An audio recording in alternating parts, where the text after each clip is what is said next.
আপনাকে আমি 2000 বছরের ইতিহাস এই 20 মিনিটে বলে শেষ করে দেব। কত হাজার বছর? 2000 বছর।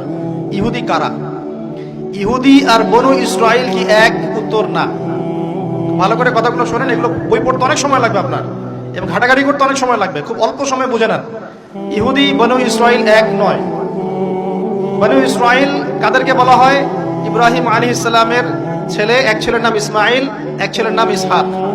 ঠিক আছে? ইসমাইল আলাইহিস সালাম থাকেন মক্কায়, সেখানে তাকে কেন্দ্র করে একটা সভ্যতা।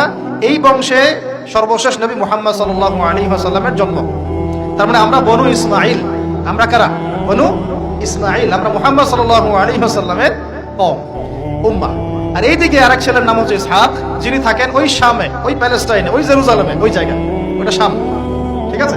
এবং ওখানে তিনি তার বংশ বিস্তার হচ্ছে। তার ছেলের নাম হলো ইয়াকুব। কি নাম? ইয়াকুব আলাইহিস সালামের আরেক নাম হলো ইসরাইল। ইয়াকুব আলাইহিস সালামের আরেক নাম কি? ইসরাইল। এবং তার সন্তানদেরকে বলা হয় বনু ইসরাইল। তার সন্তান অনেক। এই সন্তানদের মধ্যে একজনের নাম ইউসুফ। ঠিক আছে? তারপরে আসছে পরে ইউনুস। এই বনু ইসরাইলের মধ্যেই দাউদ, মূসা, সুলাইমান, ঈসা ইবনে মারইয়াম। বলা হয় 1,24,000 নবী রাসূলের মধ্যে বেশিরভাগই এখানে এসেছে। তাহলে বনু ইসরাইল বলা হচ্ছে এই কওমটাকে। তা ওদের নাম বনু ইসরাইল থেকে ইহুদি হলো কখন?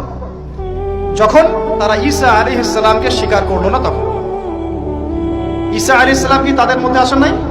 সেই ঈসা আলাইহিস সালামকে যখন তারা অস্বীকার করলো, তখন তাদের নাম আল্লাহ পাক এই বনু ইসরাইল থেকে পরিবর্তন করে হাদু দিয়েছেন কোরআনে। কুল ইয়া আইয়ুহাল্লাযীনা হাদু ইন যাআমতুম আন্নাকুম আউলিয়াউ লিল্লাহি মিন দুনিন নাস ফাতামান্নাউল মাউত। আছে না কোরআনে? অনেক জায়গা আছে। আল্লাহ পাক তখন তাদেরকে আর বনু ইসরাইল বলছেন না, বলছেন ইয়াহুদ। কি বলছেন? এই যে নাম আসলো ইহুদি। তো বনু ইসরাইল এবং ইহুদি এক নয়। বনু ইসরাইলরা ভালো ছিল এবং তারা ওই সময়কার মুসলিম ছিল। যখন তারা আল্লাহ পাকের আনুগত্য করেছিল, আল্লাহ পাক তাদেরকে সমৃদ্ধি দিয়েছিলেন, ঠিক আমাদের মতোই। আর যখন তারা আল্লাহ পাকের আনুগত্য করে নাই, পথভ্রষ্ট হয়ে যায়, আল্লাহ পাক তাদেরকে শাস্তি দিয়েছে। এক পর্যায়ে তারা যখন নবীদেরকে হত্যা করা শুরু করেছিল, অনেক নবীকে হত্যাও করেছে। যেমন জাকারিয়া আলাইহিস সালামকে তারা হত্যা করেছে, ইয়াহইয়া আলাইহিস সালামকে হত্যা করেছে। সূরা ইয়াসিন পড়ে দেখেন, ওখানে একই দিনে 3 জন নবীকে হত্যা করা হয়েছে। পড়ে দেখেন। তো মূল কথা হচ্ছে, নাম চেঞ্জ হলো কখন? যখন তারা সত্য থেকে পথভ্রষ্ট হয়ে গেল, ঈসা আলাইহিস সালামকে তারা অস্বীকার করলো, তখন আর বনু ইসরাইল নয়, ইয়াহুদ। এখন তাদের মধ্যে একজন অন্যতম নবী ছিলেন দাউদ আলাইহিস সালাম। কি নাম? বলেন নাম, মুখস্থ করেন। তাদের নাম কি? আচ্ছা, দাউদ আলাইহিস সালাম ছোট, তখন 14-15 বছর বয়স হবে। আল্লাহ পাক মূসা আলাইহিস সালামকে বলেছিলেন, তুমি তোমার সম্প্রদায়কে নিয়ে এই জেরুজালেমে যুদ্ধ করবে। কাকে বলেছেন? মূসা আলাইহিস সালামকে। তুমি মূসা আলাইহিস সালাম তোমার সম্প্রদায়কে নিয়ে এই জেরুজালেমে গিয়ে যুদ্ধ করো। ওখানে আমালেকা নামে একটা সম্প্রদায় আছে, এরা খুবই শক্তিশালী। তবে তোমরা যদি ঈমানদার হও, তোমরা এর উপর বিজয় লাভ করবে। এর আগ পর্যন্ত এরা কিন্তু ওখানে ঢুকতে পারে নাই। কথা বুঝতে পারছেন? আল্লাহ পাক শর্ত দিলেন, যদি যুদ্ধ করে জয় করতে পারো, তাহলে তোমাদের এই জায়গাটা তোমাদের। তো মূসা আলাইহিস সালাম বললেন তার কওমকে, চলো যুদ্ধ করি। তো মূসা আলাইহিস সালামের কওম বলছে, ইযহাব আনতা ওয়া রাব্বুকা ফাকাতিলা ওয়া ইন্না হাহুনা কাঈদুন। এই মূসা, তুমি যাও আর তোমার রব গিয়ে যুদ্ধ করো, আমরা এখানে বসে থাকবো। কথা কি বুঝতে পারেন না? মানে এরা কোন কওম? ওই যে ফেরাউনকে ডুবে মরতে দেখেও বিশ্বাস করে না, বাছুর পূজা শুরু করে। আল্লাহ পাক একটার পর একটা নিদর্শন দেখান, তাও অস্বীকার করে। তাওরাত নিতে গিয়েছেন মূসা আলাইহিস সালাম, এসে দেখেন তারা বাছুর পূজা শুরু করেছে। মান্না সালোয়া আল্লাহ দিচ্ছেন, তাও অস্বীকার করে। মৃত থেকে জীবিত করেন, তাও অস্বীকার করে। শেষমেশ বলে বসলো যে, ইয়া মূসা লান নুমিনা লাকা হাত্তা নারাল্লাহ জাহরা। হে মূসা, আমরা তোমার প্রতি বিশ্বাস করব না যতক্ষণ আল্লাহকে সামনে দেখাচ্ছ আমাদের চোখ দিয়ে। এটা সেই জাত যে নবীদেরকে এত কষ্ট দিয়েছে। মূসা আলাইহিস সালাম যখন বললেন চলো, আল্লাহ পাক যুদ্ধের কথা বলেছেন, ওটা যুদ্ধ করে জয় করতে পারলে আমাদের হয়ে যাবে। তো বলছে, ওখানে আমালেকা সম্প্রদায় আছে এত বড় শক্তিশালী, তুমি যাও, তোমার রব গিয়ে যুদ্ধ করো, আমরা এখানে বসে আছি। আর আমাদের নবী মুহাম্মদ সাল্লাল্লাহু আলাইহি ওয়াসাল্লাম যখন বদরের মাঠে 313 জনকে নিয়ে পরামর্শ করছেন কি করব, যুদ্ধ করব কি না, তখন আমাদের মুসলিম সেনা বাহিনীর মধ্যে যে সাহাবীরা ছিলেন, সাদ বিন মুয়াজ রাদিয়াল্লাহু আনহু, তিনি বলছিলেন, ইয়া রাসূলুল্লাহ সাল্লাল্লাহু আলাইহি ওয়াসাল্লাম, আপনি আমাদেরকে নিয়ে বদরের মাঠ কেন? যদি উত্তাল সাগরেও ঝাঁপ দিতে চান, আমরা সেখানেও ঝাঁপ দিব। কত পার্থক্য, তাই না? তিনি বলছিলেন যে আমরা সেই কথা আপনাকে বলবো না যেই কথা মুসা আর কওম মুসাকে বলেছে, বরং আপনি যদি আদেশ করেন আমরা উত্তাল সাগরেও ঝাঁপ দিতে পারি। এমনি এমনি তো বদরের যুদ্ধ আসে নাই, বিজয় আসে নাই, এইসব ইমানের কারণে এসেছে। এখনো কি এই মাজলুম ভাইয়েরা উত্তাল সাগরে ঝাঁপ দেয় নাই? তারা তাই করছে। ওদিকে আসছি আমি পরে, এই জায়গাটা একটু বোঝেন। তো যুদ্ধ তারা করলো না যুদ্ধ করলো না। আল্লাহ পাক শাস্তি দিলেন। কি শাস্তি? 40 বছর আল্লাহ পাক ওদেরকে একটা জায়গায় ঘুরপাক খাওয়ানো শুরু করলেন। সকালে উঠে একটা পাহাড়কে কেন্দ্র করে ঘুরতো, সন্ধ্যায় এসে আবার সেই জায়গায় থেমে যেত। এটাকে বলা হয় তিহ উপত্যকার 40 বছরের শাস্তি। সূরা বাকারার মধ্যে দলিল আছে। এবার মুসা আলাইহিস সালামের জীবনটা শেষ, উনার হায়াত শেষ, উনি চলে গেলেন আল্লাহর কাছে। পরবর্তীতে নবী হলেন ইউশা বিন নুন। কি নাম? ইউশা বিন নুন। মনে রাখার চেষ্টা করেন, ভুলে যান না আবার। ইউশা বিন নুন একজন নবী। এবার ইউশা বিন নুনের সময় ওই বনু ইসরাইলি বলছে যে আমরা যুদ্ধ করতে চাই, ওই জায়গা আমরা দখল করতে চাই। কোন জায়গা ভাই? কোন জায়গা যুদ্ধ করতে চায়? আচ্ছা, জেরুজালেম নিয়ে এত কথা কেন জানেন? কারণ এই জায়গাটা শেষ জামানার সবচেয়ে ইম্পর্টেন্ট জায়গা। শেষ জামানার সবচেয়ে ইম্পর্টেন্ট জায়গা 3টা, মুখস্থ করেন। কয়টা? এক হচ্ছে জেরুজালেম, 2 হচ্ছে মক্কা মদিনা, জানেন, আর 3 নাম্বার হচ্ছে কনস্ট্যান্টিনোপল মানে কুস্তান্তনিয়া। কোথায় এটা? তুরস্কে। আরেকটা জায়গা আছে, এটাও অনেক বেশি ইম্পর্টেন্ট, সেটা হলো খোরাসান। সেটা কি? খোরাসান। এই 4টা জায়গার কথা মাথায় রাখবেন। পুরো বিশ্বের এই প্রেক্ষাপট এই 4টা জায়গাকে কেন্দ্র করে ঘুরতে থাকবেন, এবং এর সেন্টার হার্ট হচ্ছে জেরুজালেম। কারণ কিয়ামত ততদিন পর্যন্ত হবে না যতদিন এই জেরুজালেম মুসলিমদের দখলে না আসছে, এবং এই জেরুজালেম থেকে ইমামুল মাহদি ঈসা ইবনে মারইয়াম বিশ্ব শাসন না করছেন, ততদিন পর্যন্ত এই পৃথিবীতে কিয়ামত হবে না ইনশাআল্লাহ। বুঝতে পারছেন কথা? আচ্ছা, তো ইউশা বিন নুন এখন বলছেন যে আচ্ছা তোমরা তো আবার যুদ্ধ করতে যাচ্ছ, মুসা আলাইহিস সালামের সময় তো যুদ্ধ করতে বলা হয়েছিল, করো নাই। এখন যদি আবার যুদ্ধের কথা বলা হয়, যদি তোমরা আবার পালায় যাও, তখন তারা বলছে ওয়ামা লানা আল্লা নুকাতিলা ফি সাবিলিল্লাহ, কেন আমরা আল্লাহর রাস্তায় যুদ্ধ করব না? ওয়াকাদ উখরিজনা মিন দিয়ারিনা, আমাদেরকে আমাদের বাড়িঘর থেকে বের করে দেওয়া হয়েছে, ওয়া আবনাইনা, আমাদের সন্তান থেকে বিচ্ছেদ করানো হয়েছে, কেন যুদ্ধ করব না? অবশ্যই যুদ্ধ করব। তো ঠিক আছে, তাহলে আমি আল্লাহর কাছে দোয়া করলাম। হ্যাঁ করেন। আল্লাহর কাছে দোয়া করা হলো, আল্লাহ পাক বললেন জিহাদ ফরজ করলাম, নাও যুদ্ধ করো। ওখানে কোন সম্প্রদায় আছে? আমালেকা, অনেক শক্তিশালী, অনেক বিশাল দেহে। এখন ফরজ হওয়ার পরে এখন বনু ইসরাইল বলছে আচ্ছা আমাদেরকে একটা নেতা নিযুক্ত করে দিন, তাহলে সেনাপতি নিযুক্ত করুন। সেনাপতি লাগে কি লাগে না? লাগে না? আচ্ছা, আমাদের প্রজন্ম মুক্তিযুদ্ধ সম্পর্কে কতটুকু জানেন দেখি বলেন। আমাদের মুক্তিযুদ্ধের সময় পুরো বাংলাদেশ কতটা সেক্টরে বিভক্ত ছিল? মাশাআল্লাহ। 7 জন বীরশ্রেষ্ঠের নাম জানেন? বীরশ্রেষ্ঠ মতিউর রহমানের বাসা কোথায়? পাকিস্তানের বাসা। আল্লাহু আকবার। চিন্তা করছেন আসলে আমরা কি ধর্ম শিখতেছি, না আমরা কি আমাদের সংস্কৃতি শিখতেছি, না আমরা কি আমাদের ইতিহাস শিখতেছি? আসলে আমরা শিখতেছিটা কি? আমরা শিখতেছি স্মার্টফোন, টিকটক। বিশ্বাস, ঢাকা শহরে এই 15 থেকে 20 বছরের ছেলেপেলের যা অবস্থা দেখলে আমাদের চোখ দিয়ে পানি বের হয়। আবার শুকরিয়া আদায় করি, আলহামদুলিল্লাহ ওই যুগে আমরা, এই যুগটা আমরা এইভাবে নষ্ট করিনি, আলহামদুলিল্লাহ। কি একটা অবস্থা! এদের অর্ধেকের সাইকোলজি নষ্ট করে দিয়েছে বিভিন্ন মুভিজ, সিনেমা। এখনকার অনেক মুভিজে দেখায় যে সে গ্যাংস্টার হচ্ছে, গ্যাংস্টার হওয়ার একটা প্যাশন, ওইটা দেখে দেখে সে নিজেও গ্যাংস্টার হওয়ার চেষ্টা করে। সাইকোলজি নিয়ে খেলে। কিছু মুভিজ এখন রিলিজ করা হয়, আমি দেখি না, আমাকে বলা হয়েছে, যেগুলো উৎসাহিত করে মানুষকে এ ধরনের গুন্ডামি কাজ করতে, প্রেমিকাকে নিয়ে পালায় যাবে, এটা করবে সেটা করবে, এগুলো তো উৎসাহিত হয়ে ছেলেবেলারাই কাজ করবে। না পড়াশোনা করতেছে, না ইতিহাস জানে, না সংস্কৃতি, না বিশ্ব, না অর্থনীতি, না ধর্ম।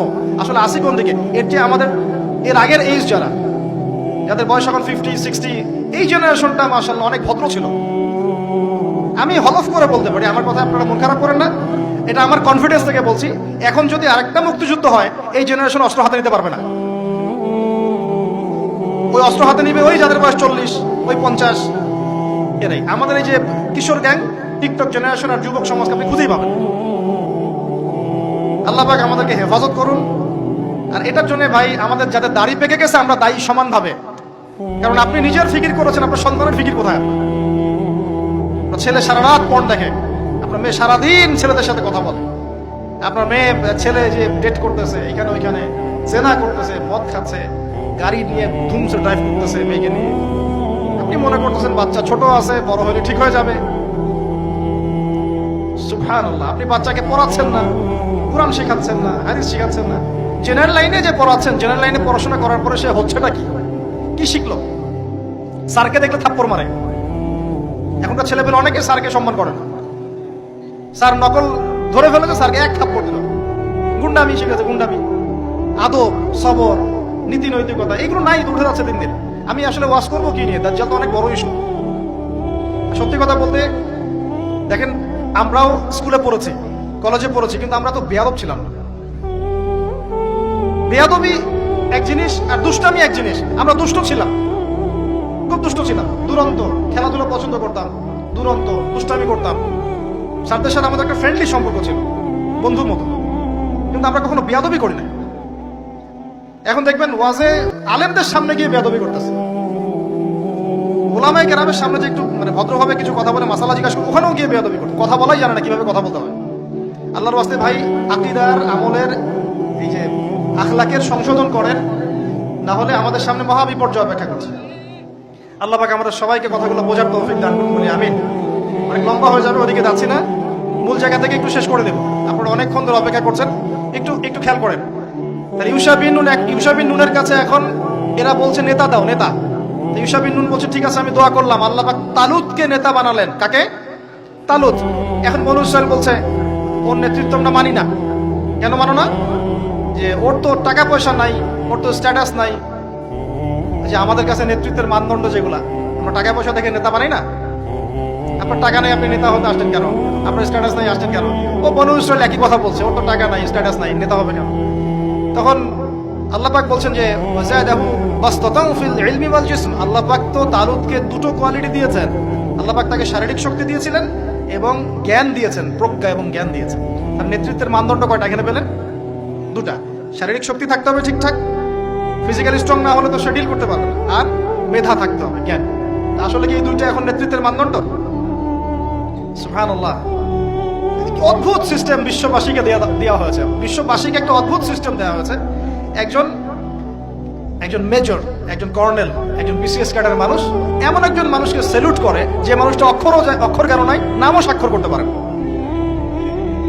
এবং সে বিভিন্ন জায়গায় দুর্নীতি করে আসছে, টাকা পয়সা লুটপাট করে আসছে। একজন বিসিএস ক্যাডার এবং একজন আর্মি অফিসার, একজন জেনারেল, একজন মেজর, তাকে স্যালুট করতেছে। কি সিস্টেম! অথচ তার চাইতে এই ব্যক্তি নেতৃত্ব পাওয়ার অনেক বেশি যোগ্য। জ্ঞান তার আছে এবং শারীরিক শক্তি তার আছে, তার প্রশিক্ষণ আছে, সবকিছু তার মধ্যে আছে। কি সিস্টেম বিশ্ববাসীকে দেওয়া হয়েছে! সুবহানাল্লাহ। আমি ফিলোসফিও পড়েছি অনেকদিন। অ্যারিস্টটল এবং প্লেটোদের যুগে এটাকে বলা হতো দি কমিউনিটি অফ ফুলস। একটা পড়ে দেখবেন, স্যার সলিমুল্লাহর লেখা অনেকগুলো বই আছে, এর মধ্যে পড়ে দেখবেন। অজ্ঞতার একটা যুগ, অজ্ঞতার শাসন, অজ্ঞতার কমিউনিটি। বাদ দেন, এখানে ইউশা বিন নুন নেতৃত্ব দিলেন কাকে? তালুতকে। ওরা বললো মানি না। তো আল্লাহ পাক মনোনয়ন করেছেন, এখন না মানলে তোমরা আযাব ভোগ করবা। তারপরে তারা মেনে নিল, এবার যুদ্ধে যাচ্ছে। ওই জেরুজালেম মুক্ত করতে যাচ্ছে। যেই জেরুজালেম এখন তারা মুক্ত করতে চাচ্ছে, ওই জেরুজালেম তালুতের বাহিনী মুক্ত করতে যাচ্ছে। বলে তো তালুত এবং বনু ইসরাইল তখন ভালো না খারাপ? ভালো না খারাপ? তারা কি মুসলিম না মুসলিম? তারা তখন মুসলিম না মুসলিম? মুসলিম। তারা তখন ইউশা বিন নুনের উম্মত, তার আগে ছিল মুসা আলাইহিস সালামের উম্মত। এবার তালুত বললেন যে আল্লাহ পাক তোমাদেরকে পরীক্ষা করবেন, সামনে নদী আছে, এই নদীর পানি পান করতে পারবে না। যদি পান করো তাহলে তোমাদের নাম কাটা, তোমরা আর যুদ্ধে অংশগ্রহণ করতে পারবে না। ফামান শারিবা ফালাইসা মিন্নি, যে ব্যক্তি এখান থেকে পানি পান করবে সে আমার অন্তর্ভুক্ত না। ওয়ামান লাম ইয়াতআমহু ফাইন্নাহু মিন্নি, যে ব্যক্তি এখান থেকে পানি পান করবে না সে আমার সাথে যুদ্ধে যেতে পারবে। ইল্লা বিগুরফাতিন বিয়াদি, মানে এক অঞ্জলি পানি, শুধু পানি পান করতে পারবে, এক অঞ্জলি পানি, এতটুকু, এর বেশি না। ফাশারিবু ইল্লা কালিলাম মিনহুম, আল্লাহ পাক বলছেন ওদের বেশিরভাগই পানি পান করলো, অল্প কিছু বাদ দিয়ে। অল্প কিছু সংখ্যা তাফসীরে এসেছে 313 জন বাদ দিয়ে, 313 জন বাদ দিয়ে। 313 যে বদরে, এখানেও। এবার এই 313 জনকে নিয়ে তালুত এগিয়ে গেল, গিয়ে দেখলো বিশাল বাহিনী, বাপরে বাপ, একদম আমালেকা সম্প্রদায়ের। সেখানে নেতৃত্ব দিচ্ছে ওদের সেনাপতি, তার নাম জালুত। কি নাম? জালুত। এবং এই জালুতের বাহিনী দেখে মুসলিম বাহিনী বলছে যে লা তাকাতা লানা বিজালুতি ওয়া জুনুদি, এই জালুতের বাহিনীর সাথে পেরে ওঠার ক্ষমতা তো আমাদের এখন হবে না। কিন্তু যারা ভেবেছিল যে আল্লাহর সাথে সাক্ষাৎ করতে হবে, যাদের ঈমান দৃঢ় ছিল তারা বলেছিল কাম মিন ফিআতিন কলিলাতিন গালাবাত ফিআতান কাসীরাতান বিইذنিল্লাহ। তোমরা ভয় পেও না, আল্লাহর হুকুমে বহু ছোট ছোট দল বড় বড় দলের উপর বিজয় লাভ করেছে। এটা তারা বলে একটা দোয়া করলো, এই দোয়াটাও শিখে নেবেন। তারা একটা দোয়া করলো, তারা বলল রব্বানা আফরিগ আলাইনা সাবরান ওয়া সাব্বিত আকদামানা ওয়ানসুরনা আলাল কওমিল কাফিরিন। আল্লাহ পাক বলেন ফাহাজামু বিইذনিল্লাহ। আল্লাহ পাকের হুকুমে তারা এই মাত্র 313 জন নিয়েই জালুতের বিশাল বাহিনীকে পরাজিত করে। বুঝতে পারছেন? এবং এই বাহিনীতে দাউদ আলাইহিস সালামও ছিলেন, তখন তিনি ছোট।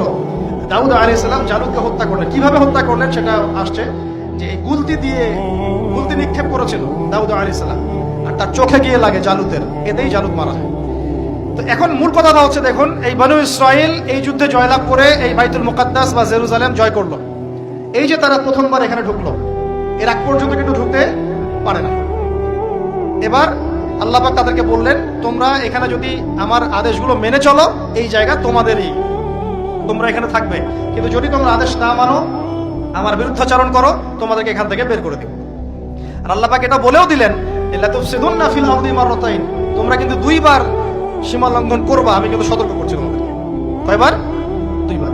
এবার দাউদ আলাইহিস সালামের সময় তারা খুব সুন্দর ছিল, একদম রুলিং স্টেট। বলা হয় যে দাউদ আলাইহিস সালামের সময় তারা ওই জেরুজালেম থেকে বিশ্বকে শাসন করেছে। ঠিক আছে? দাউদ আলাইহিস সালামের পরে আসলো তার ছেলে সুলাইমান, নাম কি?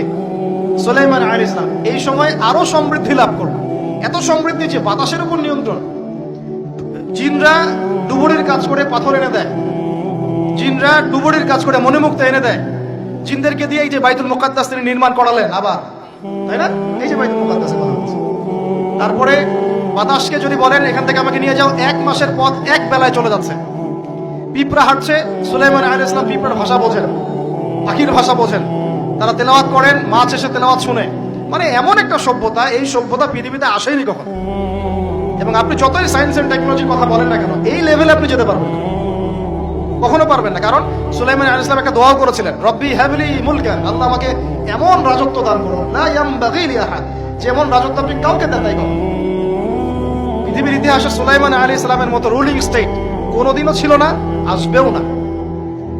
সুলাইমান আলাইহিস সালাম এবং তার অনুসারীরা তখন ভালো ছিলেন এবং জেরুজালেম থেকে তারা বিশ্ব শাসন করেছেন। এবার শুরু হলো তারপরে এদের অধঃপতন শুরু হতে হতে এমন একটা জায়গায় চলে গেল যে জেনা, এই মদ খাওয়া, এই সুদ খাওয়া, এই মানুষকে হত্যা করা, এমনকি নবীদেরকে হত্যা করা, এমন কোনো পাপ নাই করতে বাকি রাখলো না। এমন কোনো পাপ নাই মানে নবীদেরকে পর্যন্ত জবাই করে হত্যা করেছে। আর কি কিছু বলতে হবে? আল্লাহ পাক যে ওয়াদা করেছিলেন, যদি ফাসাদ সৃষ্টি করো এখান থেকে বের করে দেব। এবার আল্লাহ পাক একটা বাহিনী পাঠালেন। এই বাহিনীটা পাঠিয়েছেন ইরাকের ব্যাবিলন থেকে। কোন জায়গা? ইরাকের ব্যাবিলন। এই বাহিনীর রাজার নাম ছিল নেবুজাদ নেজার। কি নাম বলেন? নেবুজাদ নেজার। সে ছিল মূলত অগ্নি পূজারী আর কি। তারা একটা সভ্যতা, ব্যাবিলনের সভ্যতা। ব্যাবিলনের সভ্যতা কিন্তু অনেক প্রাচীন। এবার তারা গিয়ে কি করলো, এই বনু ইসরাইল যারা পথভ্রষ্ট হয়ে গেছে এদেরকে এমন মায়ের ওখানে জেরুজালেমে গিয়ে একটা একটা করে সেখান থেকে ওরা বের করে দিল, দিয়ে ওদেরকে ওই জেরুজালেমের যে মসজিদ, ওখানকার ফল ফসল যা আছে সব ডিস্ট্রয়, ম্যাসাকার করে দিল। এখন ওরা যা করতেছে গাজার সাথে, এরকম কাজ এর চেয়ে ভয়ঙ্কর। নেবুজাদ নেজার একটা একটা করে ধরে ধরে কেটে কেটে ফেল। আর বাকি যারা বেঁচে ছিল এদেরকে দাস বানিয়ে শিকল দিয়ে পেঁচিয়ে ব্যাবিলনে নিয়ে গেল। তাহলে দেখেন, রুলিং স্টেট থেকে বনু ইসরাইল চলে আসলো এখন কোথায়? ব্যাবিলনে, দাসত্বের শৃঙ্খল। আর তাদের ওই ফকর থাকলো শেষ। কারণ আল্লাহ ওয়াদা করেছিলেন, ভালো থাকলে ভালো থাকবা, খারাপ করলে খারাপ। যেমন আল্লাহ পাক আমাদের সাথে ওয়াদা করেছেন না, উম্মতে মুহাম্মাদি যদি আমার আনুগত্য করো, মুহাম্মদ সাল্লাল্লাহু আলাইহি ওয়াসাল্লামের আনুগত্য করো, তোমরাই বিশ্বের নেতৃত্ব দিবে। আর যদি না করো, ওই যে তোমাদের উপর কাফেরদেরকে চাপাই দেব, তাই না? এখন এরকমই আল্লাহ পাকের সুন্নাত একদম সেম। ইতিহাস খালি ঘুরছে আর ঘুরছে, কখন ওদের পাল্লায় কখন আমাদের পাল্লায়। বিশ্বের ইতিহাসটা একদম প্যারালাল, খেয়াল করে দেখবেন। এবার এই ব্যাবিলনে চলে আসার পরে এরা দাস, কাজ করলে খাইতে পারে, না করলে খাইতে পারে না। দেখেন কোন জায়গা থেকে আল্লাহ কোথায় নিয়ে আসে। আজকে আমরা যে 1200 বছর ওয়ার্ল্ডটাকে শাসন করেছি, কেউ বিশ্বাস করবে এখন? আমরা যে মুসলিম উম্মাহ, প্রায় 1200 বছর মুহাম্মদ সাল্লাল্লাহু আলাইহি ওয়াসাল্লামের পর থেকে এই বিশ্বটাকে আমরা শাসন করছি, এখন কেউ বিশ্বাস করবে? এখন যদি পশ্চিমারা বলে যে তোমাদেরকে স্যাংশন দিয়ে দিব, ব্যাস তখন আমাদের দেখা যায় যে সমস্যা হতে পারে। কেউ যদি বলে তোমরা যদি বাড়াবাড়ি করো টাকার মান কমে যাবে, আমরা বলি বাপরে বাপ, তাহলে তো বাড়াবাড়ি করা যাবে না। আমরা কি ওদের উপর রুল করতে পারি? এখন সরাসরি কথা বলেন না, পারি না। পারি না, কিন্তু একসময় পারতাম মানে ওরা জিজিয়া দিয়ে আমাদের দেশে থাকতো, জিজিয়া কর ট্যাক্স দিয়ে আমাদের দেশে থাকতো। মুসলিম উম্মার যখন একটা ইউনাইটেড গ্লোবাল খিলাফা ছিল তখনকার কথা বলছি। তো এভাবে পালা বদল হয়। তো ওরা কখনো ভাবতে পারে নাই যে ব্যাবিলনে এসে এইভাবে জেলের জীবন কাটাতে হবে। কেন? অবাধ্যতার কারণে। এবার আল্লাহ পাক তাদেরকে আরেকটা সুযোগ দিলেন। কি দিলেন? আরেকটা সুযোগ দিলেন। ব্যাবিলনে বসে বসে ওরা আলোচনা করে যে আমাদের কিন্তু একজন মাসিহ আসবে। কে আসবে? মাসিহ মানে হচ্ছে ত্রাণকর্তা। এই মাসিহ যখন আসবে আমরা আবার সেই জায়গা ফিরে পাবো। কি করবো আবার? কোন জায়গা বলেন? কোন জায়গা? জেরুজালেম আবার ফিরে পাবো। বুঝতে পারতেছেন কি ভাই? আলোচনা একটু কঠিন আমি জানি, বুঝতে পারতেছেন কি? আচ্ছা, আমরা আবার জেরুজালেম ফিরে পাবো।